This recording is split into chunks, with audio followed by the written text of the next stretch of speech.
Hey students, how are you all? This is Mansi. Welcome back to the channel. So आज का ये session आप लोगों को जगाने के लिए है कि भैया अगर आप अभी भी सो रहे हो तो जाग जाओ। बहुत बच्चे हैं जिनके हाफ ईयरली एग्जाम या तो अगस्त एंड में है या सितंबर की स्टार्टिंग में है। सो इट्स हाई टाइम कि आप अच्छे से अपने आप को प्रिपेयर कर लो। सो ये सेशन हाफ ईयरली एग्जाम पे बेस्ड होने वाला है and I am just gonna tell you 5 steps जिससे आप बहुत अच्छा कर सकते हो। ठीक है, सो लेट्स गेट स्टार्टेड। सबसे पहले बच्चे बात करते हैं हमें करना क्या है, प्रोडक्टिव टाइम को यूटिलाइज करना। अब होता क्या है ना बेटा, आप लोगों के साथ क्या दिक्कत है, जैसे आपने ये तो कर ले कि यार 3 घंटे हमें क्या है कि सेल्फ स्टडी करनी है, बट उस 3 घंटे में आप करके रहो कि स्कूल में तो रेगुलर काम हो रहे हैं, स्कूल से भी असाइनमेंट्स मिल रहे हैं, नोटबुक कंप्लीट करने का भी प्रेशर है, बहुत सारी चीजें होती है। तो हम अपना वो जो प्रोडक्टिव टाइम है ना उन चीजों में वेस्ट करें। स्टार्टिंग का 1-1.5 घंटा हम उसी में लगा देते हैं, यार नोटबुक कंप्लीट करनी है, कल चेक होनी है, यार ये फलाना होमवर्क कर लेते हैं, ये कर लेते हैं, वो कर लेते हैं। तो आपका क्या हो रहा है ना, जो एक्चुअल में अच्छा टाइम है वो जा रहा है इस कॉपी पेस्ट करने में। आपको करना क्या है बेटा, प्रायोरिटाइज करना है अपनी सेल्फ स्टडी को। जो पढ़ना है हमें उसको प्रायोरिटाइज करना है। आप कर क्या रहे हो, आप रिवर्स करते हो। पहले अच्छा टाइम इसमें खराब कर लिया, अब लास्ट में जो थका हुआ दिमाग और थके हुए हो उसमें जी फ्रेश चैप्टर समझने में बैठ गए तो कहां से समझ आएगा, फिर तो मुश्किल ही लगेगा। आपको इसका रिवर्स करना है। आपको पहले क्या करना है, अपना जो बेस्ट टाइम है, जब आपको पता है कि यार अब मैं ढंग से बैठी हूँ, सो के उठ चुकी हूँ, रेस्ट ले लिया, सब कुछ कर लिया, इस टाइम पे मैं अपना बेस्ट कर सकती हूँ, उस टाइम पे आपको अपनी प्रिपरेशन करनी है। मैं ये नहीं कह रही भाई स्कूल के काम छोड़ दो, उसको करो ही मत, इनकम्प्लीट रहने दो, लेकिन वो जो सबसे मरियल सा टाइम होता है ना, यार थक गए, नींद आ रही है, अब कुछ नहीं होगा, उस टाइम में करो। कॉपी पेस्ट तो असाइनमेंट से देखो अपनी सेल्फ स्टडी के टाइम में यूज कर ही सकते हो, लेकिन जो ये कॉपी कंप्लीट करने वाला जिसमें बस एक नोटबुक से टीप ही रहे हो दूसरे में, वो टाइम में जब अब बिल्कुल बेकार टाइम हो, यार अब थक गया, नींद आ रही है, 1 घंटा नींद को छोड़ के वो काम करो। ठीक है, उस टाइम पे आपको ये सब काम करने हैं एंड अपना प्रोडक्टिव टाइम जब आप अच्छे से फुल कंसंट्रेशन से पढ़ सकते हो वो टाइम पढ़ाई में लगाना है। ठीक है, पहला पॉइंट ये था। सेकंड पॉइंट है, अब क्या है सही तरीका। देखो तरीका तो देखो कहता तो ये है भैया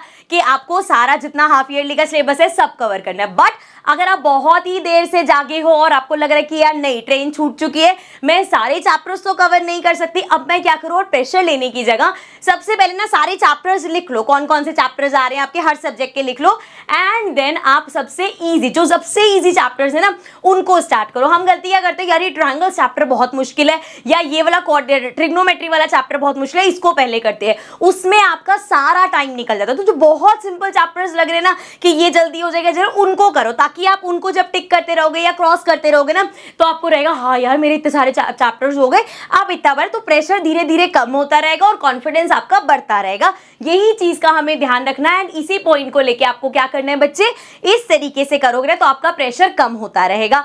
ट्राई करेंगे, कोशिश तो देखो एक्स्ट्रा एफर्ट्स देके हम करेंगे कि सारा जितना हाफ ईयरली में सिलेबस आ रहा है वो सब कवर कर ले, लेकिन अगर एक आध चैप्टर इस टाइम पे छूट भी जाता है तो इट्स ओके, क्योंकि ऐसा नहीं सोचना कि यार इसकी तो ये तो चैप्टर इंपॉर्टेंट ही नहीं है, ये चैप्टर बहुत इंपॉर्टेंट है। अभी हाफ ईयरली एग्जाम में हर चैप्टर की अपनी वैल्यू है, हर चैप्टर की कुछ ना कुछ मार्क्स वो होल्ड करता है, तो आपको हर चैप्टर को अच्छे से टाइम देना है। सिर्फ एनसीईआरटी करने से काम नहीं बनेगा, आप एक्स्ट्रा क्वेश्चंस कर सकते हो, आपको सिर्फ ये वन शॉट बुक चाहिए, इसकी हेल्प से आप आराम से जितने भी एक्स्ट्रा क्वेश्चंस है वो कर सकते हो and most important chapter wise आप पीवाईक्यूज ले सकते हो कि प्रीवियस ईयर में किस टाइप के क्वेश्चंस आए थे वो आपको समझ में आएगा, तो यहां से आप पीवाईक्यू क्वेश्चंस भी कर सकते हो। सो ये बुक अगर आपने नहीं ली तो यार मैं बहुत बार बोल चुकी हूँ, ले लो ये बुक, यू वोंट रियलाइज कि यार ये कितनी, अभी आपको लग रहा हो कि यार चल एग्जाम टाइम पे लेंगे, इतनी जरूरी नहीं है, बट ये बुक आप सब बच्चों के लिए बहुत ज्यादा इंपॉर्टेंट है बच्चे। ठीक है, सो आगे देखते हैं। ऑल्सो बुक का लिंक एज ऑलवेज मैं नीचे डिस्क्रिप्शन में डाल दूंगी।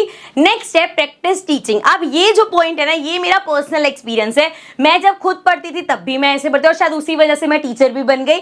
मेरा क्या तरीका था ना, मैं आपको दिखाती हूँ। जैसे अगर मुझे मैथ्स का कोई क्वेश्चन करना है, फॉर एग्जाम्पल लेट्स से मैं ऐसे क्वेश्चन कर रही हूँ 3x + 7 = 14। ठीक है, इस तरीके से मैं कर रही हूँ। अब एक तो तरीका हम ऐसे करते रहेंगे, हाँ ये ऐसे ऐसे ऐसे, ये 14 - 7 ये ऐसे करके करते रहेंगे। एक तरीका क्या है इसको करने का, जैसे यहाँ पे क्वेश्चन स्टार्ट किया मैंने 3x + 7 = 14 ये है। अब मैं ऐसे प्रिटेंड करूंगी कि मैं ये चीज किसी को पढ़ा रही हूँ। जैसे मैं कैसे करूंगी, देखो यहाँ +7 है, इसको उधर भेजेंगे, ये हो जाएगा हमारा 14 - 7। अब 3 यहाँ मल्टीप्लाई हो रहा है, ये हो जाएगा x, 14 में 7 गया, 7 3 मल्टीप्लाई हो जाके डिवाइड होगा। जब आप ऐसे करोगे करोगे ना बच्चे, तो आप कभी भी गलती नहीं करोगे। आप हमेशा नोटिस करना, जब भी एग्जाम होता है तो एंड में कुछ बच्चे होते हैं ना, यार ये टॉपिक समझा दे, तो उस टाइम पे जो बच्चे समझा रहे होते हैं ना, वो बेस्ट टीचर्स होते हैं। और जो अब उससे पढ़ रहा होता है उसको सबसे अच्छी क्लैरिटी, पूरे साल में उसको इतना समझ में नहीं आता जितना वो लास्ट मोमेंट पे समझ में आता है। तो जब आप ये चीज प्रैक्टिस करोगे ना, आप पढ़ाने वाले भी आप हो, समझने वाले भी आप हो, सो आपके माइंड में जो क्लैरिटी आएगी, चाहे वो साइंस हो चाहे वो एसएसटी हो, आपको पता भी नहीं चलेगा कैसे आपके दिमाग में वो चीजें फीड होती जाएगी। मैथ्स में कैलकुलेशन मिस्टेक नहीं होगी एंड बाकी सब्जेक्ट में आपके दिमाग में वो सारी चीजें फीड इन होती जाएंगी, ठीक है। सो जरूर ट्राई करना, इस चीज की प्रैक्टिस करना, बिकॉज होता क्या है ना बेटा, हम लोग नोट्स रीड तो कर रहे थे बट सबकॉन्शियसली हम कहीं और ही खोए हुए होते हैं, तो वो बस रीडिंग हो रही होती है, समझ में कुछ नहीं आता। लेकिन जब आप पढ़ा रहे होते हो तो आप बहुत अलर्ट होते हो, क्योंकि आप मुंह से बोल रहे हो। पहले हम बोलते थे कि यार लिख लिख के करो, अब आई नो बच्चों के पास टाइम नहीं है कि एक एक चीज को लिख लिख के करे, बट जब आप बोल बोल के पढ़ा के वो चीज करोगे ना, तो आपके दिमाग में वो चीज अच्छे से फीड हो जाएगी। आई होप आप ये जरूर प्रैक्टिस करोगे एंड देन मेरे को बताना कि आपका ये एक्सपीरियंस कैसा रहा। आगे बात करते हैं, रिवीजन करना है, रीडिंग नहीं। अब बेटा दिक्कत क्या हो रही है ना, कि हम ना जैसे चैप्टर प्रिपेयर हो गया साइंस का, स्पेशली साइंस एसएसटी में ये चीज होता है कि हाँ ये चीज हो गई, अब रिवाइज करें, नोट्स को ले पढ़ना शुरू कर दिया। ये रिवीजन नहीं है बच्चे, ये तो आप उसको रीड कर रहे हो। रिवाइज कैसे करना है ना, कि अब आपको समझ में आ गया, हाँ टॉपिक देखा, इस टॉपिक में ऐसा होता है ऐसा होता है ऐसा होता है, हाँ ऐसे ऐसे करके लिखना, देन आप नोटबुक देखोगे, फिर आपके दिमाग में रहेगा कि हाँ यार मेरे को आ गई है चीज। क्योंकि रीड करो तो आपके सामने ही है। किसी किसी टॉपिक में ना ऐसे भी अटक जाओगे, यार क्या था इसमें, शिट याद क्यों नहीं आ रहा मेरे को, वहां पे रिवीजन अच्छी हो कि अब दोबारा उसको पढ़ो बेटा, क्यों दिमाग में नहीं आ रहा, ठीक है। अगर सिर्फ पढ़ते रहोगे तो लगेगा हाँ सब आता है, ठीक है। तो पहले खुद को खुद से सुनाना है एंड देन नोट्स चेक करने हैं, ठीक है। ये चीज समझ में आई। चलो आगे देखो, लास्ट लाइव क्लासेस। अब आई नो कि आजकल ये लाइव क्लासेस का कल्चर बहुत ज्यादा चल रहा है, बहुत बच्चे कमेंट करते हैं कि मैम लाइव क्लासेस लो, करेंगे हम भी लाइव क्लासेस, लेकिन अभी क्योंकि आपके पास सिर्फ 1 महीना बचे।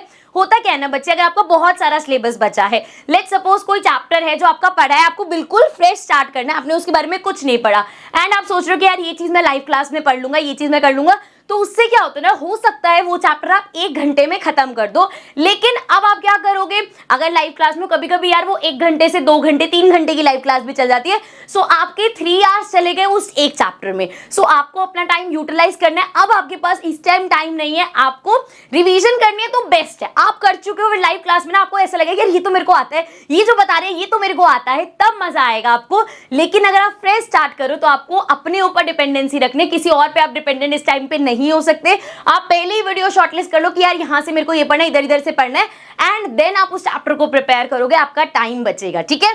बाकी रिवाइज करने के लाइव क्लासेस बेस्ट है। अब एक चीज जो एक मिथ है कि यार लाइव क्लासेस में ना डाउट सॉल्व हो जाते हैं। देखो बेटा, कोई भी टीचर अगर लाइव क्लास कर रहा है इंक्लूडिंग मी, तो कितने बच्चों का डाउट ले पाएंगे। इतने सारे बच्चे लाइव क्लास में ऑनलाइन होते हैं, ऐसा तो पॉसिबल नहीं है कि एक एक बच्चे का, क्योंकि देखो यार कोई टॉपिक कराएंगे उसके बाद चलो 5-6 मिनट 10 मिनट के लिए हम लाइव चैट्स पढ़ भी लेंगे, कितने बच्चों का डाउट सॉल्व हो जाएगा। सो इसीलिए इस टाइम पे आपको ध्यान रखना है कि खुद पे डिपेंडेंट रहना है, खुद से चीजें करनी है। तो पहले ही शॉर्टलिस्ट करके खुद प्रिपेयर करोगे एंड देन रिवीजन करनी है, तो लाइव क्लासेस बेस्ट है, तब आप वहां से रिवाइज कर सकते हो, ठीक है। So these were my 5 points जो मुझे लगता है आपको हेल्प आउट करेंगे and this is for you guys. तुम सब कर सकते हो, मुझे तुम सब पे बहुत ज्यादा विश्वास है। So I know each one of you can give your 100%, बहुत अच्छा परफॉर्म करोगे। इस वीडियो को अगर आप एंड तक देख रहे हो ना, इसका मतलब तुम सीरियस हो भाई, तुम करना चाहते हो एंड तुम्हें सिर्फ वो थोड़े से जो एक्स्ट्रा एफर्ट्स है ना वो मारने की जरूरत है एंड तुम लोग बहुत अच्छा परफॉर्म करोगे, ये मुझे तुम पे विश्वास है। एंड आई रियली होप यार तुम एक एक बच्चा इतने अच्छे मार्क्स लाओ कि तुम्हें खुद पे और कॉन्फिडेंस बढ़ जाए। So now I see you all in the next video. Also one shot book का जो लिंक है, डिस्काउंटेड लिंक है, वो मैंने नीचे डिस्क्रिप्शन में ऐड कर दिया है। अगर आपने अभी तक बुक नहीं ली तो it's high time, go purchase the book, ताकि आपके लिए वो जितनी भी उसमें मेहनत करी गई है वो सफल हो जाए और आपके लिए वो हेल्पफुल रहे। So I see you all in the next video. Take care and bye.